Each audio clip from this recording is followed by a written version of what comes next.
Story number 1. For years, I've kept a secret that weighs heavier on me with every passing day. It's not the kind of secret that you can casually bring up in conversation. It's not the type of thing you can just drop over dinner or mention during a casual chat with friends. No, this is something I've buried so deep that sometimes I wonder if I'm ever going to be able to let it out. I have a heart condition, a serious one, and no one knows, not even my family. They know I've got heart issues, sure, but I've never told them the full story. I haven't told them that it's incurable, that the doctors gave me a rough estimate of how long I have left, and that time is ticking. You see, it all started about 10 years ago when I was 29, fresh out of a nightmare with cancer. I'd gone through chemo, lost my hair, felt the world closing in around me, but I survived. I made it through the treatments and came out the other side. I thought I'd won, but no one told me that winning came with a cost, a price I'm still paying every day. The chemo that saved me also destroyed my heart. At the time, the doctors warned me that continuing with the chemo could cause long-term damage, but the alternative was worse. It was simple. Either I risk heart problems down the line or stop the treatment and almost certainly die of cancer. My kids were barely toddlers back then, 1 and 2 years old. So, of course, I didn't hesitate. I chose the chemo, chose to fight to stay alive for them. I won the battle against cancer, but I didn't realize I'd started a war with my own body. About a year after I finished treatment, I started feeling off. A tightness in my chest that wasn't normal, dizziness that would come out of nowhere, fatigue that hit harder than it should. But I chalked it up to post-treatment exhaustion. I'd been through hell after all. Of course, I was tired. It wasn't until a routine checkup that the truth hit me. The damage to my heart was worse than they'd expected. I had dilated cardiomyopathy, which meant my heart was weakening and stretching, struggling to pump blood like it used to. The worst part? It wasn't going to get better. The best they could do was manage the symptoms and slow down the progression, but eventually, my heart would give out. The doctors gave me a timeline, though they danced around the specifics at first. I pressed them for answers, needing to know how much time I had. They finally caved and said, maybe 10 years, absolute maximum. And just like that, my world shifted. Now, here I am, living with that deadline hanging over my head. My boys are teenagers now, 13 and 14, and I'm just trying to make it long enough to see them through high school, to see them grow into men. Every day, I wake up and wonder, is today the day my heart gives out? And every day, I push that thought to the back of my mind because I can't let them see the fear I'm carrying. I've kept it from them, from my friends, from almost everyone in my life. Why? Because I can't stand the pity. I can't stand the way people look at you when they know you're dying. I went through that with cancer, the side glances, the soft voices, the way people treat you like you're fragile, like you're already half gone. I can't go through that again. I won't let my boys see me as the sick dad, the one who's on borrowed time. They've already watched me battle cancer. I want them to see me as strong, as the one who's always been there for them. But I can't deny it's getting harder to hide. There are days when I struggle just to get up in the morning, when the simple act of walking up the stairs leaves me winded. I've had to fake it more times than I can count, pretending I'm just clumsy when I lose my balance, joking about getting old when I drop something. I'd rather people think I'm a klutz than pity me for being sick. Sometimes, I wonder if they suspect. My boys are smart. They've seen me falter, seen me catch my breath when I think they're not looking. But they never ask. Maybe they're just giving me the space to pretend everything's fine, or maybe they really don't know. Either way, I'm not ready to tell them. Not yet. I know I'll have to, eventually. There will come a time when I won't be able to keep up the act anymore, when the symptoms will be too obvious to hide. But until then, I'll keep waking up every day and pretending that I've got all the time in the world, even though I know it's slipping away, day by day. Because here's the thing, I'm not afraid of dying. I came to terms with that a long time ago. It's not death that scares me. It's leaving them behind, not being here when they need me. I just want to make sure they'll be okay without me. I want to make sure they know how much I love them, how proud I am of the young men they're becoming. So yeah, that's my secret. I'm living on borrowed time and no one knows it, not yet. Story number 2. It's strange how some secrets stay buried for so long, even when they're small, silly things. You wouldn't think they'd matter years later, but they stick with you. And my secret? It's nothing huge, no life-altering event, no crime or betrayal, just something small, dumb even, but it still makes me laugh and cringe every time I think about it. It was at work, about 4 years ago. We had this annual chili cook-off, kind of a big deal in the office. The kind of event where people really get into it, competing for bragging rights. There's a trophy involved, but it's not about the prize, it's about the glory. My coworkers took it seriously, bringing in homemade recipes, carefully crafted over the course of days, some of them passed down from generations. Me? I wasn't exactly known for my culinary skills, but for whatever reason, I decided I was going to enter. I wanted to be part of the fun, join in the office banter leading up to the big event. But there was one problem. I didn't know the first thing about making chili, not a clue. I could barely cook pasta without setting off the smoke detector, so the idea of slow cooking a pot of chili? Yeah, not happening. The event was on a Friday, and by the Wednesday before, I still hadn't figured out what to do. Everyone in the office was talking about their secret ingredients: cocoa powder, beer, fancy types of peppers. They were hyping up their recipes, and the pressure was on. I started to panic. I didn't want to back out, but I also didn't want to show up with a disaster in a bowl. Then I had a moment of pure desperation. I was sitting in the Wendy's drive-thru, waiting for my order when it hit me. Wendy's chili.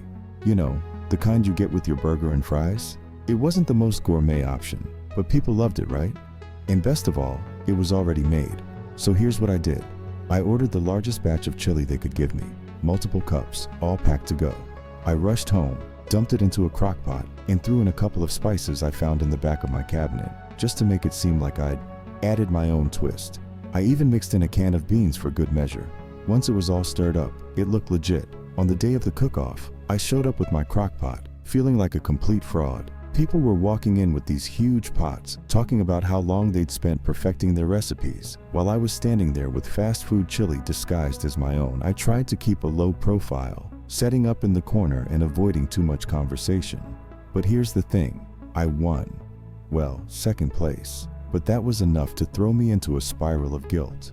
I hadn't expected anyone to vote for mine, let alone enough people for me to place. I couldn't believe it. People were coming up to me, saying how much they loved the smoky flavor, and asking me what my secret ingredient was. I remember someone asking, "Do you use beef stock or chicken stock as your base?"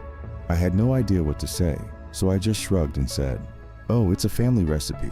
The worst part? I had to stand there while they announced the winners, holding my fake chili in a crock pot like I'd slaved over it for hours. They handed me a little certificate and everything, and I felt like a total imposter. But I couldn't back out. I just smiled, nodded, and let everyone believe I'd actually earned it. I've never told anyone the truth, not even my closest friends at work. They still talk about that year, saying how great my chili was, and every time they bring it up, I want to sink into the floor. It's become this running joke in the office that I'm secretly a great cook, and they keep telling me I should enter again. But there's no way I can repeat that stunt, not twice. It's funny how something so small, so trivial, can stick with you. It's not like I committed a crime or anything, but it's become one of those memories that haunts me. Every time I walk past a Wendy's, I get this flash of guilt, and to this day, I can't look at a bowl of chili without feeling like a total fraud. Maybe one day I'll confess. Maybe I'll tell everyone the truth and finally put this ridiculous secret to rest. But for now, I guess it's staying in the crockpot. Story number 3. This one isn't something I've ever talked about, not to anyone, not even my closest friends. I've kept it buried for so long that sometimes I wonder if I've imagined the whole thing. But every time I think about it, I remember how real it was. The fear, the confusion, the guilt. It's a secret that's haunted me since I was 9 years old. It started one summer when my friend Lisa came over for a sleepover. She was 2 years older than me, and I always thought she was so cool. She knew all the latest music, had a phone way before I did, and was always talking about boys and crushes. Things I didn't really care about yet, but I pretended I did because I wanted to be on her level. That night, we were messing around on my laptop, just goofing off, playing games, watching random videos on YouTube. Nothing out of the ordinary. Then, Lisa asked if we could try out this website she'd been using. Something like Omegle, where you video chat with strangers. I'd never heard of it before, and I was kind of nervous, but Lisa assured me it was fun. You just talk to random people for a bit and then click to the next one, she said. It's hilarious. At first it was harmless enough. We laughed at the weirdos we saw, making faces at the screen and then skipping to the next person. But then, it took a dark turn. This one guy came on the screen, and right away, he wasn't like the others. He wasn't just laughing or messing around like most people. He was asking questions, creepy ones. At first, they seemed innocent, asking how old we were, where we were from. But then it got worse. He started asking about what we were wearing, what we looked like, telling us to show him. Lisa didn't seem bothered. She was older, a little more confident, and I guess maybe she thought it was a game. She started answering his questions, laughing it off like it was no big deal. I was frozen though, staring at the screen, feeling this deep pit of discomfort growing in my stomach. Then, Lisa did something I didn't expect. She stood up, pulled off her shirt, and showed him her bra. I remember feeling like I'd been hit by a truck. I didn't know what to do. I was only 9. I didn't understand why she was doing it, but I didn't want to seem like a loser either. Lisa looked at me and said, "Come on, it's no big deal, just do it." I shook my head at first, but she kept pressuring me. "Don't be a baby, it's just for fun." So I did it. I stood up and followed her lead. I felt sick to my stomach, but I didn't want to lose my friend. I didn't want her to think I was scared, even though I was terrified. We stood in front of the camera for what felt like forever, but it was probably only a minute or two. Eventually, I couldn't take it anymore. I reached over and slammed the laptop shut, my heart racing. Lisa just laughed. "See, no big deal," she said, like nothing had happened.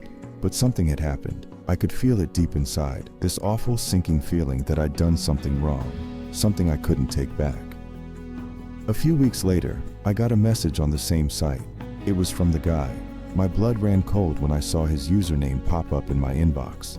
I didn't know how he'd found me, how he even remembered me, but he did. The message was short, but it made my heart stop. I recorded everything. "If you don't do what I say, I'll send it to everyone you know." I was 9 years old, and I had no idea what to do. I didn't even know what recorded meant. All I knew was that this guy had something on me, something that felt dark and dangerous, and he was threatening to use it against me. I was too scared to tell my parents, too embarrassed to admit what had happened. So I deleted my account. I deleted everything and pretended it didn't exist, like I could erase the whole thing from my life. But it didn't go away. Not really. The fear stayed with me for years, this constant worry that somehow that video would surface, that I'd be exposed for what I'd done. I blamed myself for being so stupid, for letting Lisa talk me into something I knew was wrong. For years, I kept that guilt buried inside, telling myself it was my fault, that I'd brought it on myself. It wasn't until I got older, into my 20s, that I realized how wrong that thinking was, how none of it was my fault. I was just a kid. I didn't know any better, but even now, I still haven't told anyone about it. Not my parents, not my friends, not even my therapist. The shame still lingers, this ugly thing I carry around with me, even though I know logically that I didn't do anything wrong. But secrets like that, they don't just go away. They stay with you, shaping you in ways you don't even realize. And every time I think about that night, I wonder how many other kids like me got caught in the same trap. How many of them are still carrying around that same weight? Maybe one day I'll tell someone. Maybe one day I'll finally get it off my chest. But for now, it's just me, my laptop, and a secret I've kept buried for way too long. Story number 4. There's a saying that you can't outrun your past, and for the most part, I believe it's true. But I've been trying to outrun mine for nearly 20 years now. I'm good at keeping secrets. I've had to be. But this one? It's the kind of secret that stays with you, lurking in the back of your mind, reminding you of the things you'd rather forget. And I've done everything I can to bury it. I was 16 when it happened. Young, dumb, and desperate for independence. I'd saved up money from my part-time job, and, against my parents' wishes, I bought my first car. It wasn't anything fancy, just a beat-up old Bonneville that had seen better days. But to me, it was freedom. I registered it in my name and thought I was unstoppable. The only problem? I didn't have insurance. That was a detail I figured I could sort out later. The next problem? Parking. I couldn't keep it at home, obviously, because my parents would have freaked out if they knew I had it. So I parked it wherever I could, abandoned lots, random streets, anywhere that seemed out of sight. For a while, everything was fine. I was living the dream, sneaking out on weekends, driving around with friends, feeling like I had my own little world away from the rules of home. I even stole a dealer plate from a friend who worked at a car lot and slapped it on whenever I needed to look legit. But then came the day everything fell apart. I'd gotten too comfortable, gotten sloppy. I left the car on the street in front of a friend's house, and the next morning, a cop spotted it. I'll never forget the sight of the flashing lights in my rearview mirror when I got back to it. They'd run the plate, realized it wasn't legal, and there I was, busted.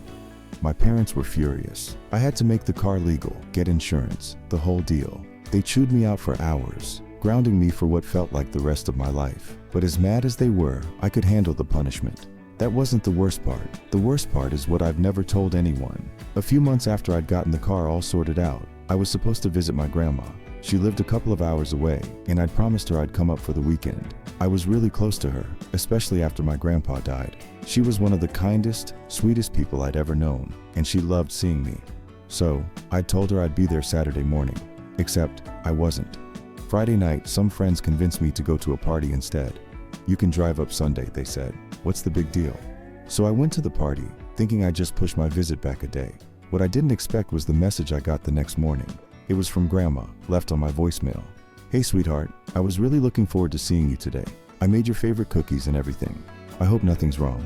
I'll be here if you change your mind." That message broke me. She sounded so sad, so disappointed. I didn't call her back right away. I felt awful, but I couldn't bring myself to admit that I'd blown her off for a party. So, I lied. I told her I'd gotten a flat tire on the way up, that I couldn't make it until Sunday. She said she understood, but I could hear the hurt in her voice. I didn't realize it would be the last time I'd ever hear from her. Sunday morning, as I was getting ready to drive up, I got a call from my mom. Grandma had passed away in her sleep the night before. My world shattered in that moment. I'd let her down. I'd lied to her. And now I'd never get the chance to make it right. That guilt has followed me ever since. My parents never knew about the lie. My friends never knew about the party. All they know is that Grandma died peacefully, surrounded by the memories of her life. But I know the truth. I know that I let her down when she needed me the most, and I've carried that weight with me for years. Sometimes, I imagine what that weekend would have been like if I'd just kept my promise. If I'd shown up at her house like I said I would, spent those last precious moments with her. But I didn't, and I'll never get those moments back. I keep the voicemail. It's been years, but I still have it saved on an old phone, locked away in a drawer. Sometimes, I listen to it just to hear her voice again, just to remind myself of the lesson I learned too late. Time doesn't wait for anyone. You can't push off the important things, the people you love, because you think you've got more time. I've never told anyone about that voicemail, or about the real reason I didn't visit her that weekend. It's my secret, the one that still hurts the most. And maybe one day I'll be able to let go of the guilt. But for now, I keep it buried, just like I've kept everything else. Story number 1. I never thought something as simple as driving on the highway could change my life in a matter of seconds. I mean, I've always been a cautious driver, hands at 10 and 2, speed under control, always scanning the road ahead. But no amount of preparation can protect you from other people's stupidity. It was a typical weekday morning. I was on my way to work, cruising along at a steady pace. Traffic wasn't too bad, which was a small miracle. The weather was clear, visibility perfect. I was in the right lane, minding my own business, when it happened. A car in front of me swerved out of nowhere. No signal, no warning, just a sharp veer into the next lane. My first thought was that the driver must have been distracted, but then I saw it. A brick. Just a single rogue brick, lying in the middle of the highway like some sick joke. I didn't have time to react, not really. I couldn't swerve left. There was a car right next to me, and swerving right? No chance. It would have sent me into the guardrail. My only option was to hold the wheel steady and hope for the best. The second my front tire hit the brick, I knew I was in trouble. The impact was so violent, it felt like the whole car lifted off the ground for a split second. My tire blew instantly, and I lost control of the steering. My car veered sharply to the right, skidding toward the shoulder. I tried to correct it, but at that speed, it was like trying to steer a boat in a hurricane. Everything happened so fast, yet somehow, it felt like slow motion. The guardrail was coming up fast, but that wasn't the worst of it. As I fought to regain control, I glanced in the rearview mirror and saw a semi-truck barreling down on me. It must have been going 65 or 70, and there was no way it could stop in time. My heart was in my throat. I didn't have time to think, only to react. I jerked the wheel hard, managing to swing the car just enough to avoid slamming into the guardrail head-on. My car spun out, tires screeching as the semi thundered past, missing me by what felt like inches. My car came to a stop on the shoulder, the front end facing the wrong direction. I sat there, gripping the steering wheel so hard my knuckles were white, my whole body shaking. I could still hear the sound of the truck's horn blaring, the whoosh of wind as it flew by, and the sickening thud of that damn brick hitting my tire. It all replayed in my head, over and over. I was lucky. Lucky that I didn't get hit by that truck. Lucky that my car didn't flip or smash into the guardrail. But that brick? It was such a small thing, a single stupid brick lying in the road, and it almost killed me.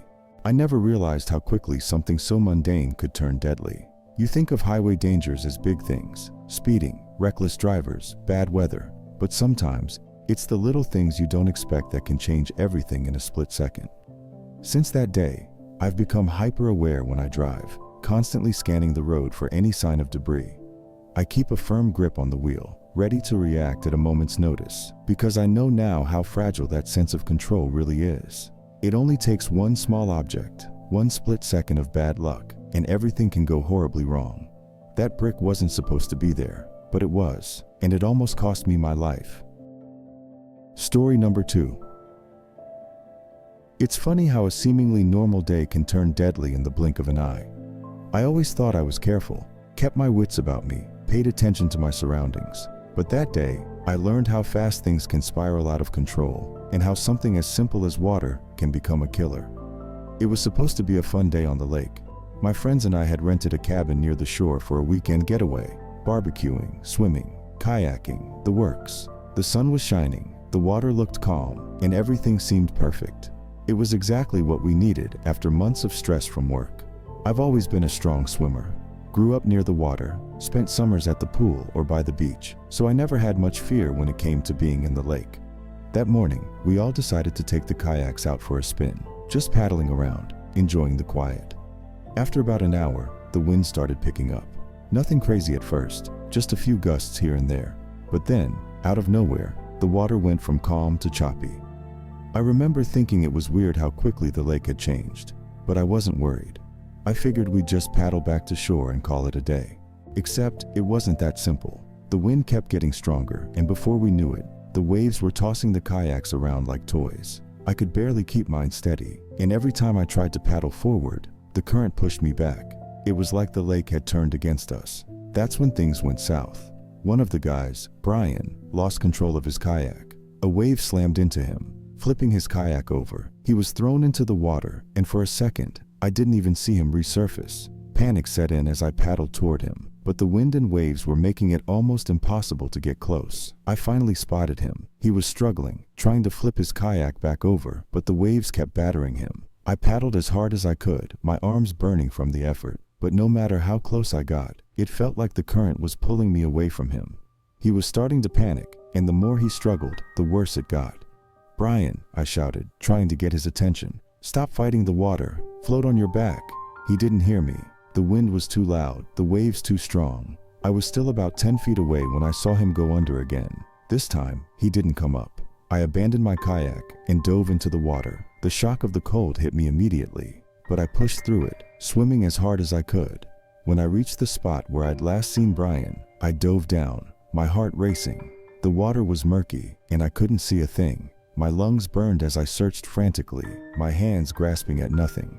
Finally, I felt something, his arm. I grabbed hold of him and kicked toward the surface, pulling him up with me. When we broke through the water, he was gasping, choking, but alive. I dragged him back to my kayak and held on to both of us, trying to keep our heads above water as the waves continued to crash around us. Eventually, the others reached us and helped drag Brian to shore.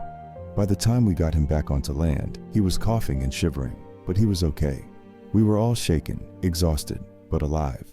I've never been more terrified in my life. Water, something I'd always felt so comfortable in, had almost taken my friend in seconds. The lake went from calm to chaos in the blink of an eye, and if I hadn't reached him when I did, he wouldn't have made it. I still think about that day, how quickly everything can change, how even the strongest swimmer can be helpless against the power of moving water. It's easy to underestimate water, to think it's something we can control, but the truth is, we're at its mercy. One minute, you're having the time of your life, and the next, you're fighting to stay alive. I'll never take that for granted again. Story number 3. I never gave much thought to the heavy machinery at my dad's workshop. To me, it was just part of the background. Wrenches, engines, tools. All those big, dangerous-looking things were just part of his world, not mine. But one afternoon, all of that changed in the most terrifying way possible. My dad owns a small auto repair shop, and I used to help him out on weekends. I wasn't much of a mechanic, but I'd sweep the floors, organize tools, sometimes hold a flashlight while he worked on an engine. Nothing too complicated, But that day, it was busier than usual, and one of his regular guys had called in sick, so I decided to step up and help out more than I normally would. We were in the back of the shop, working on a customer's car that had a busted transmission. There was a lot of tension in the room, time pressure, the job wasn't going smoothly, and my dad was stressed. He needed to get the job done by the end of the day. I was standing by the hydraulic lift, holding a few tools for him, when he asked me to grab something from the other side of the shop. As I walked away, I heard a sharp snap, the kind of sound that makes your heart jump into your throat. I spun around, and what I saw next still haunts me. The hydraulic lift cable had snapped. The entire weight of the car, suspended above my dad, came crashing down in an instant. It was a blur. 1 second, the car was in the air, and the next, it was slamming down toward the ground. I barely had time to process what was happening, let alone scream. But somehow, in that split second, my dad dove out of the way.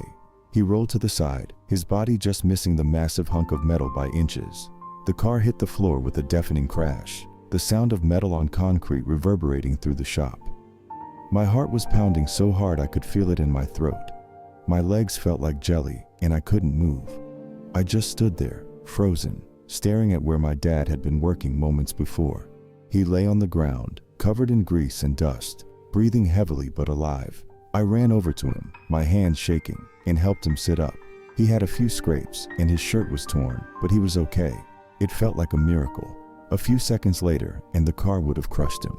I'll never forget the look on his face when he finally stood up. He was shaken, pale, and I could see the fear in his eyes. My dad, the guy who'd always been this unshakable force, was rattled to his core. We didn't say much, just stood there for a minute, staring at the wreckage. We learned later that the cable had been worn down over time, weakened by rust and stress. We'd never noticed it, never thought to check it more closely. That's the thing about these machines. You think they're indestructible until they're not. After that day, everything changed. We were more careful, triple checking equipment, inspecting cables, never taking shortcuts. But it stuck with me. The idea that something as simple as a cable, something you'd never even think twice about, could almost kill someone in the blink of an eye. People don't realize how dangerous things under tension can be. Whether it's a hydraulic lift or a garage door spring, all it takes is one snap, 1 second, and everything changes. I think about that every time I step into the shop now. I don't take anything for granted anymore. That cable could have killed my dad, and it would have been over before I could even scream. Story number 4. I've always been a bit of a thrill seeker. Skydiving, bungee jumping, cliff diving, you name it, I've probably done it. I'm the guy who's always looking for the next adrenaline rush. But after what happened last year, I've learned that the real danger isn't always in the extreme. It's in the things you never see coming. It was supposed to be a quick hike, nothing crazy, just a trail I'd been on 100 times before.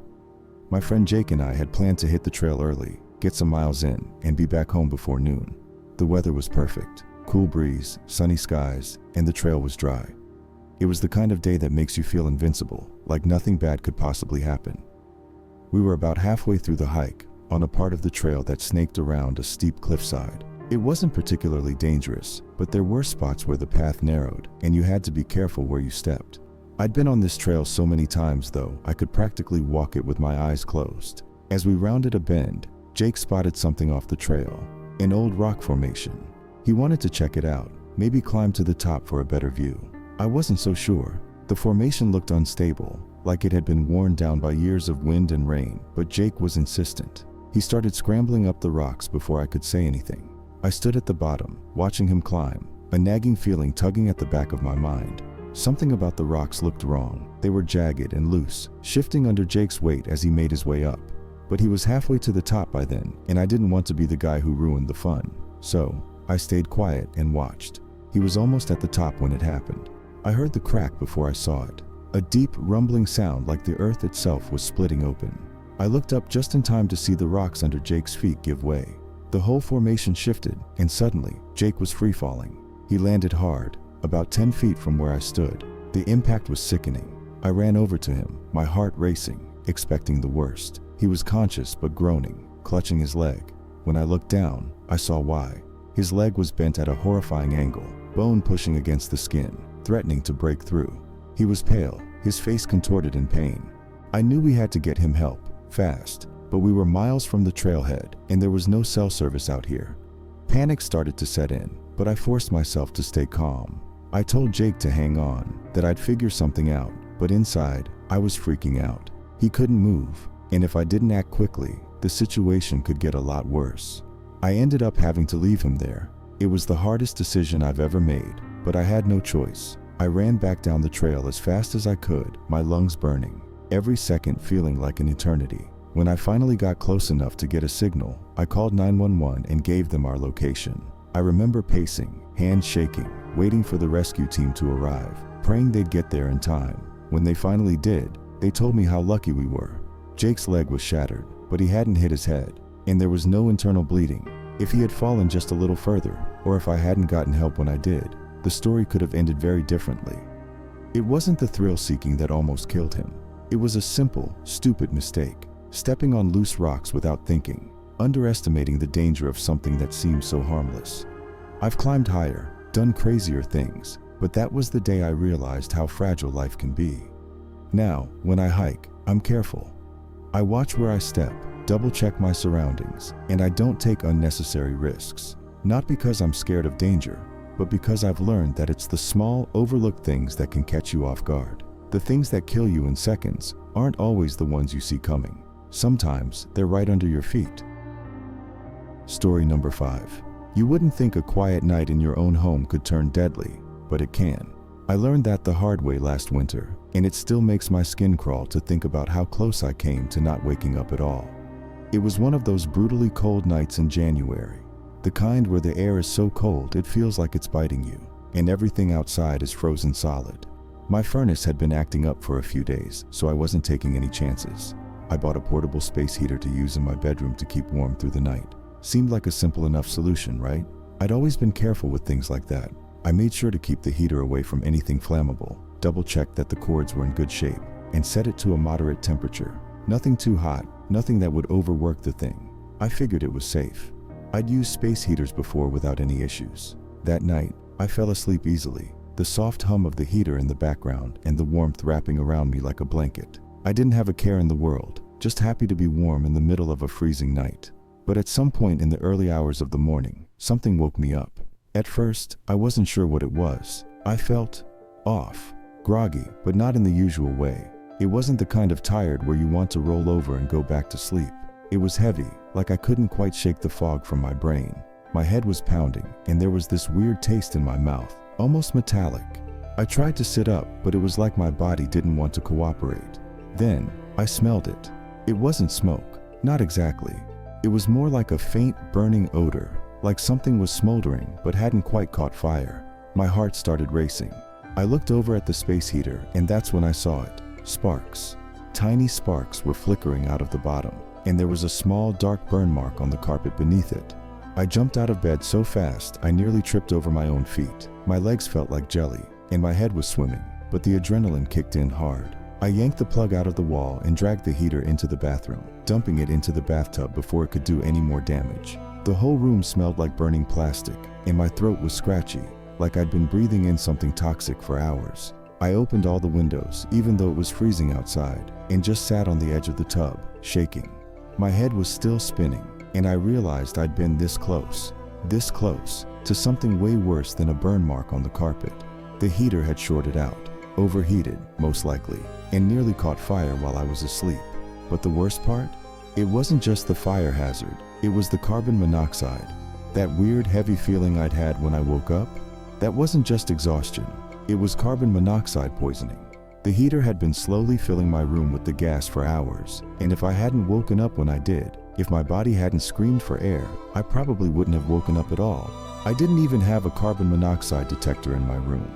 I'd never thought I needed one, not with something as simple as a space heater. But that night, I learned the hard way that anything that burns fuel, anything that generates heat, can also generate carbon monoxide. It's silent, it's deadly, and it'll kill you in your sleep without you ever knowing. The next morning, I went out and bought 2 carbon monoxide detectors, one for my bedroom, one for the hallway. I don't take chances anymore. That gas is invisible, odorless, and it'll take your life without a second thought. I think about that night sometimes, about how close I came to not being here, how easily it could have ended with just one tiny mistake. One piece of equipment malfunctioning while I slept, completely unaware. Now every time I turn on a heater, every time I use anything that could produce gas, I'm careful. Maybe too careful, but I'd rather be paranoid than dead. You don't realize how dangerous something as simple as heat can be until it almost kills you. Story number 6. I've always been a dog person. Growing up, we had a big German Shepherd named Duke, who was practically my shadow. Loyal, protective, and gentle as could be. So, when I finally got my own place a few years ago, the first thing I did was adopt a dog. This time, I went for something a little different, a pit bull mix named Charlie. I'd heard all the nonsense about how dangerous pit bulls could be, but I didn't believe a word of it. It's all about how you raise them, right? And Charlie was a sweetheart. He was goofy, always wagging his tail, and he loved everyone. The mailman, the neighbors, strangers at the park. He was just a big baby. So, when my cousin Jen asked if I could dog sit her little chihuahua, Bella, for the weekend, I didn't think twice about it. Charlie had been around small dogs before and never had an issue. What could go wrong? Jen dropped off Bella on a Friday evening and everything seemed fine. Charlie was curious, sniffing her all over, but Bella wasn't too interested. She was one of those yappy, high-strung little dogs who acted like she owned the place the second she walked in. Typical Chihuahua attitude. The first night went smoothly, and I figured it was going to be an easy weekend. Saturday morning, I decided to take both dogs to the park. Charlie loved running off leash, and Bella could get some exercise too. I'd brought them out together, both leashed, and everything seemed fine at first. But when we got back home, something changed. It started with Bella. She was barking non-stop, pacing around like she was on edge. Maybe she was just anxious being in a new place. But Charlie was acting weird too. He was staring at her, his ears back, and something about the way he was watching her put me on edge. I brushed it off. Dogs have moods just like we do, but that gut feeling stayed with me. And then it happened.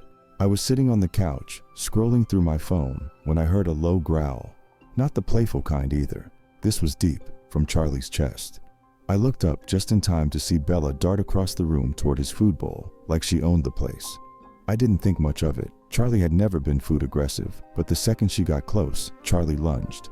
I didn't have time to react. 1 second, Bella was yapping away, and the next, Charlie had her in his jaws, shaking her like a rag doll. The sound of Bella's screams ripped through me, and I jumped off the couch, panicked, shouting Charlie's name, trying to pull him off. But he wasn't listening. He was in full predator mode, teeth locked around Bella's tiny body, and there was nothing I could do to stop it. I grabbed a broom and managed to wedge it between them, pushing Charlie back just enough to get him to drop her. Bella hit the floor, limp and silent. My heart was pounding as I scooped her up, my hands shaking. She was still breathing, but barely. Her little body was torn up, bleeding, and I didn't know if she was going to make it. I rushed her to the emergency vet, tears in my eyes the whole way, blaming myself for not stopping it sooner, for not seeing the warning signs. They managed to save Bella, but just barely. She spent 2 days in intensive care, and even when she pulled through, she was never quite the same. I'd always heard that dogs, especially certain breeds, could flip in a second, but I never believed it, until that day. Charlie had never shown any signs of aggression before, but in the blink of an eye, instinct took over, and he became a completely different animal. I thought I knew my dog, thought I could trust him with anything, but I was wrong. After the attack, I had to make a difficult decision. Charlie was still my dog, and I loved him, but I couldn't ignore what had happened. I couldn't risk it happening again, to another dog or, God forbid, a person. So, I rehomed him to a family with no other pets, somewhere out in the country where he could run and be free without any risks. I still think about him, about what triggered that split-second attack. Was it Bella's attitude? Was it something in Charlie that had always been there, waiting to surface? I'll never know for sure.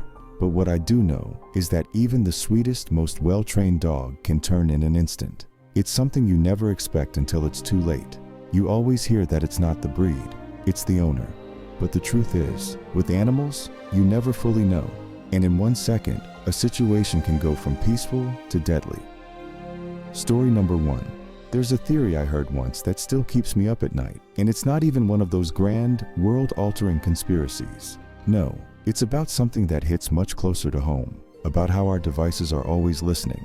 At first, I brushed it off as paranoia, the kind of thing people joke about when their phones show ads for something they swear they only mentioned in passing. But then, I experienced it myself, and it left me with a feeling I just can't shake. It started innocently enough. One afternoon, I was talking to my friend Emily about this new brand of cat food I was thinking of trying. It wasn't a big conversation, just a quick passing mention of how my cat was getting picky, and I'd seen an ad for this premium stuff that promised to make even the fussiest cat happy. That was it. I didn't Google it, didn't search for it online. Just a casual conversation in my living room, my phone sitting on the coffee table nearby. Later that evening, I was scrolling through Instagram when the ads started popping up. You know the kind I'm talking about, the ones that seem way too specific. But this time, it wasn't just a coincidence. Every single ad was for that exact brand of cat food. The same packaging, the same tagline, everything. I froze. My first thought was that it had to be some weird fluke, that maybe I had Googled it at some point and just didn't remember. But I checked my search history. Nothing. I hadn't typed it into my phone, hadn't clicked on anything related to it. The only place I'd ever mentioned it was out loud to Emily.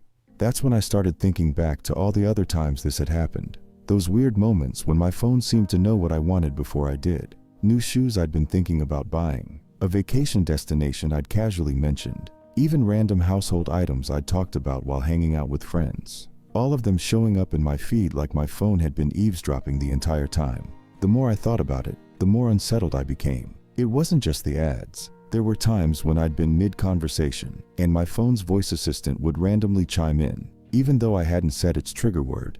At the time, I'd laughed it off, thinking it was just a glitch, but now I wasn't so sure.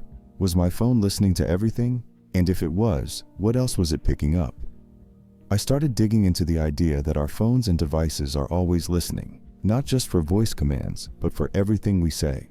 I found article after article about how apps request microphone access, how voice assistants are constantly on standby, waiting for a trigger word. And that's when I stumbled across something even more disturbing. The theory that this information isn't just used for ads, but for something bigger. According to the conspiracy, tech companies are gathering massive amounts of data, more than we could ever imagine, using our phones, smart speakers, and even our TVs to listen in on our conversations. This data isn't just about selling us products.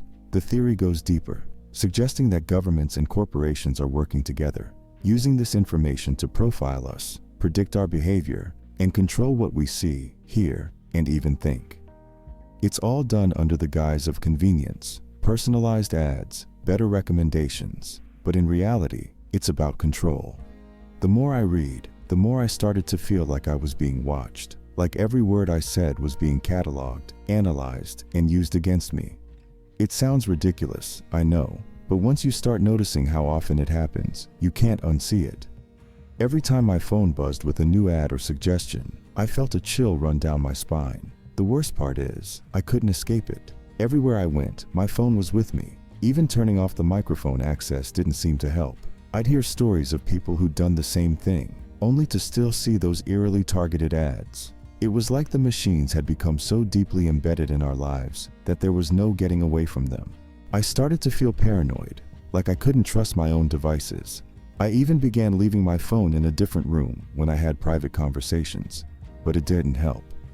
The ads kept coming, and the feeling of being constantly monitored never went away. It was like the walls had ears, and no matter how hard I tried to stay off the grid, I was always being pulled back in. There's something deeply unsettling about knowing that your every word, every thought, is being turned into data that's being sold, traded, and used to manipulate you without your knowledge. It's not just about selling cat food anymore.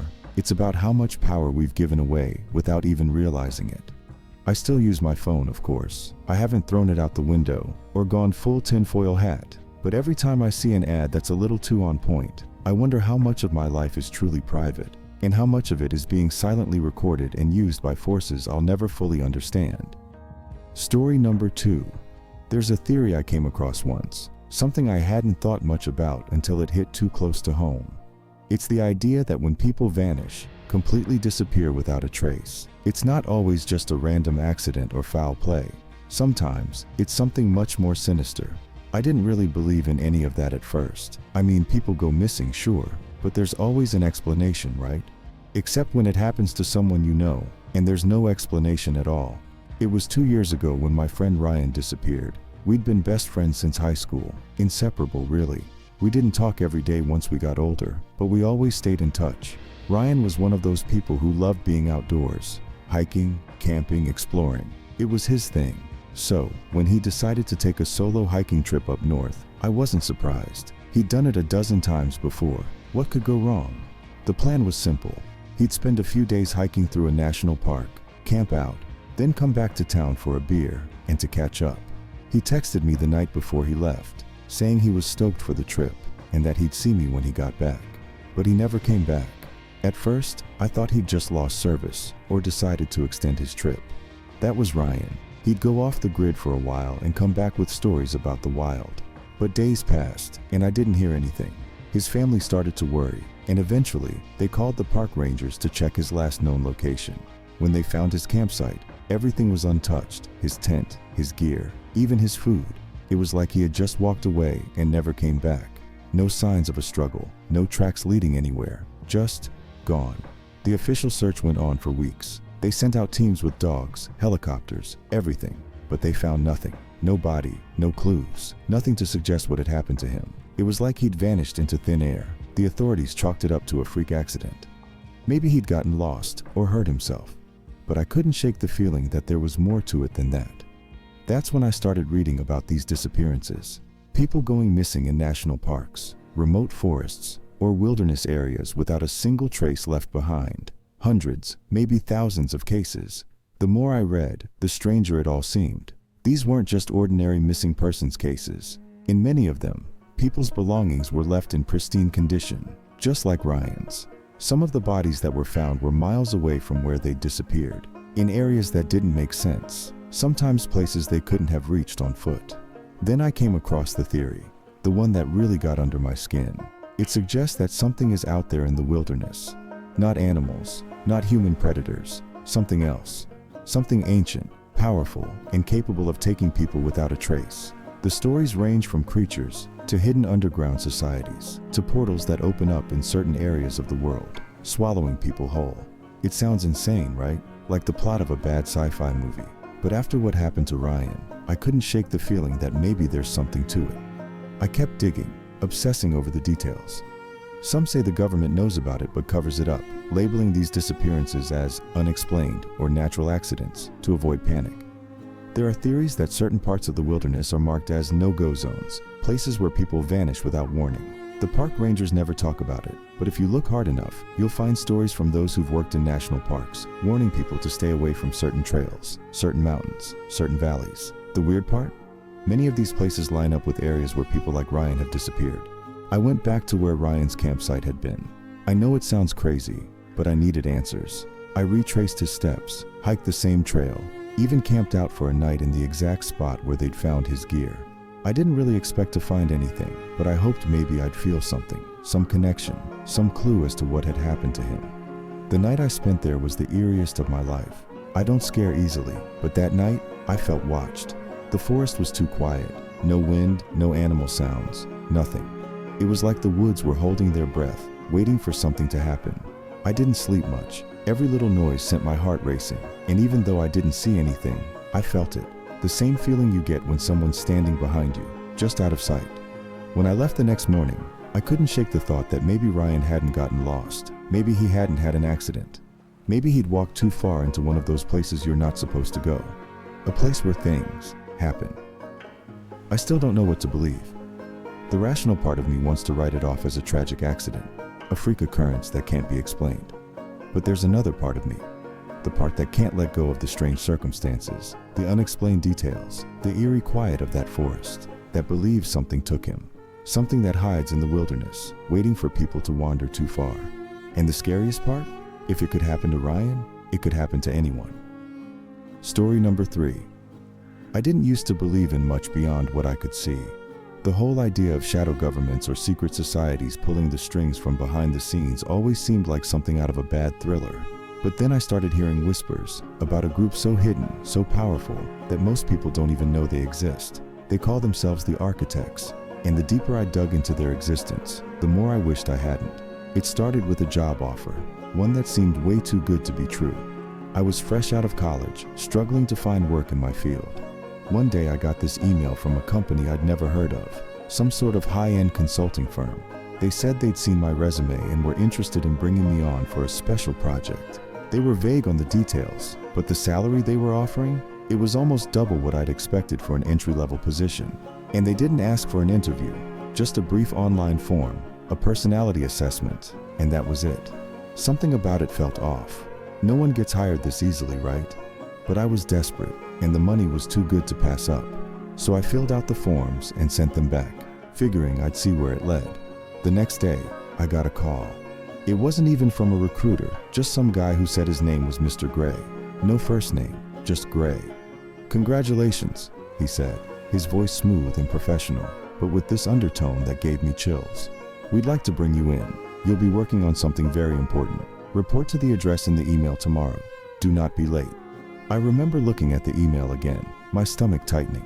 The address wasn't in any part of town I was familiar with. It was in some industrial district, off the beaten path. But the company's website looked legit.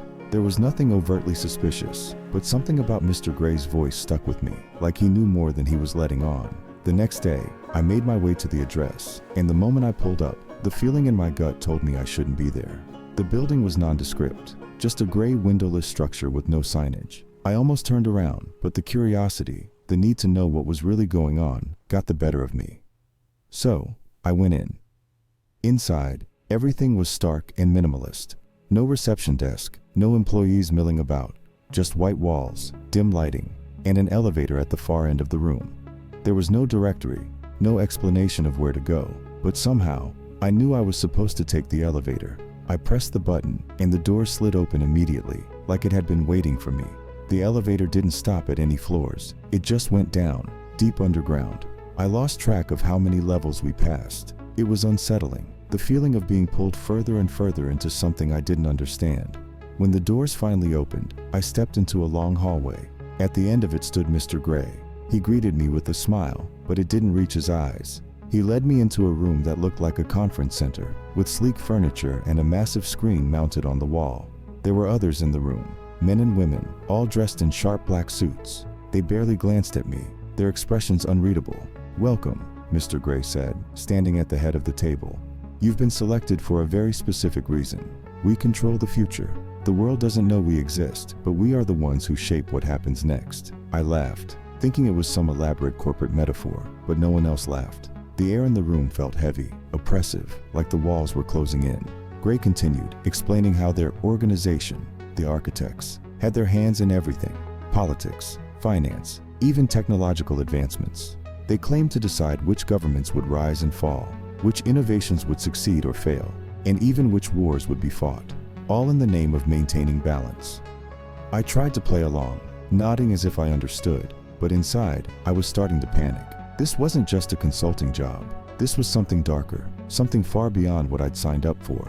And the worst part? They made it clear that once you were in, there was no leaving. Mr. Gray handed me a folder filled with documents I couldn't understand. Charts, graphs, codes, plans for something massive. "You'll start by reviewing this," he said, his tone casual, like he was asking me to go over a spreadsheet. "Then we'll move you up to more sensitive material." I don't remember much after that. I was in a haze, too stunned to process what was happening. By the time I left the building, I was numb. I drove home in silence, the folder still clutched in my hand, wondering what the hell I had just walked into. I never went back. I quit the job the next day, told them I wasn't interested anymore.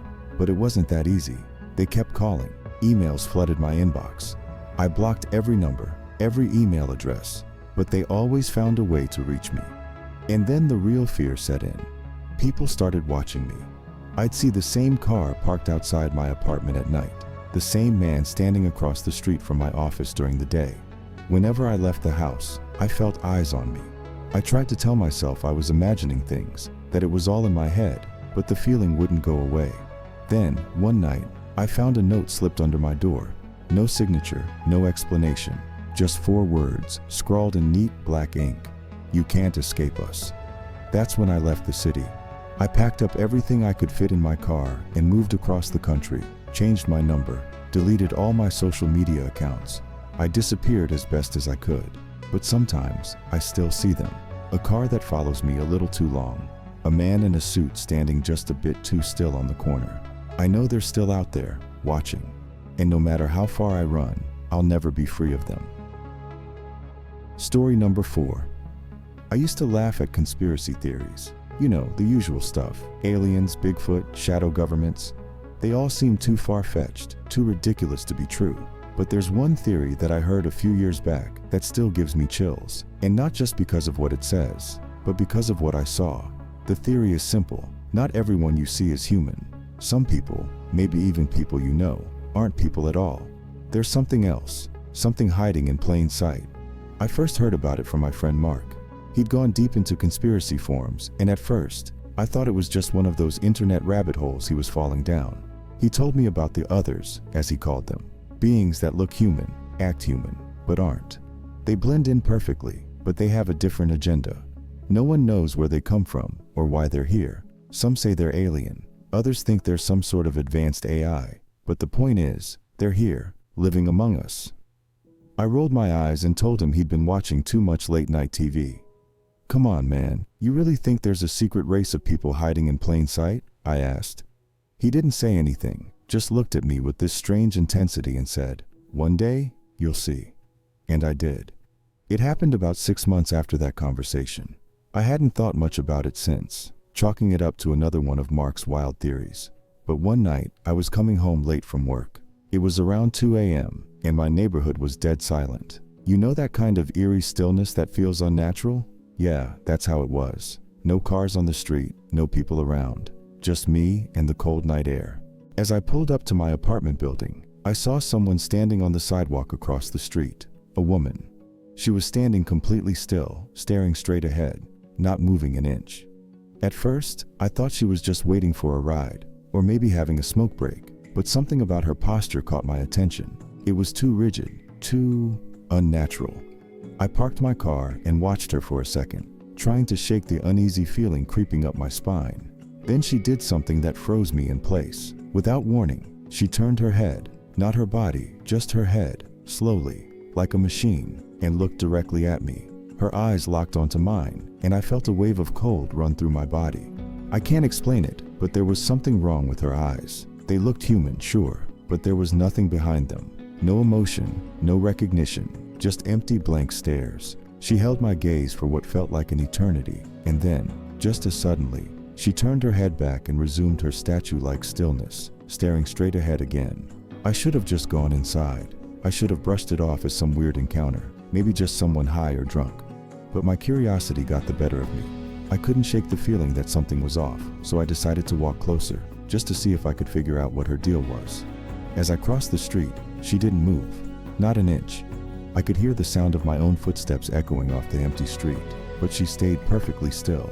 When I was about 10 feet away, I stopped. That's when I noticed something else, her breathing, or rather, her lack of it. She wasn't breathing, not even shallow breaths, just nothing. My stomach dropped. Something was very, very wrong. I turned to leave, to head back to my apartment and forget the whole thing. But before I could take another step, she moved. Not like a normal person. She moved in a quick, jerky motion, her body swiveling toward me like a mannequin being turned on a display stand. Her face was blank, her eyes still hollow, but her head was tilted at an unnatural angle, like she was trying to figure me out. And then she spoke. "Are you one of us?" Her voice wasn't right. It was too flat, too mechanical. It didn't match the way she looked. I stood there paralyzed, my heart pounding in my chest. I couldn't answer, couldn't move. I just stared at her, trying to make sense of what was happening. After a few seconds, she repeated the question. "Are you one of us?" I backed away, my mind racing, trying to process what she was asking. One of us? What did that even mean? I didn't wait to find out. I turned and bolted, running back across the street and up to my apartment, my heart slamming against my ribcage the entire time. I locked the door behind me and stood there, panting, trying to catch my breath. When I finally worked up the nerve to look outside again, she was gone. I didn't sleep that night. I kept going over what I'd seen, trying to rationalize it. Maybe I'd imagined the whole thing. Maybe it was just a strange encounter with someone who wasn't all there. But deep down, I knew better. The next day I called Mark. I told him everything, about the woman, the way she moved, the question she asked. He didn't sound surprised. He just said, "I told you, they're everywhere. You just haven't been paying attention." Since that night, I've started paying attention, and I'm noticing things I never saw before. people who don't quite fit in, who move or act in ways that seem off. I don't know what they are or what they want, but they're out there, watching, waiting. And now I know that Mark was right. Not everyone you see is human.